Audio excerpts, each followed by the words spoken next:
Hi friends, పిల్లలు evening snacks అడిగితే మన ఇంట్లో దోసపిండి ఉంటే చాలు ఈజీగా ఈ 2 రకాల స్నాక్స్ చేసేసుకోవచ్చు.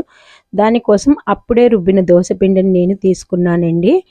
అలానే బెల్లాన్ని తీసుకొని దాన్ని కరగబెట్టుకొని ఇలా ఫిల్టర్ చేసి వేసుకోవాలి. అలానే కొబ్బరి తురుముని, ఇలాచీ పౌడర్ని వేసేసుకొని బాగా కలుపుకోవాలండి.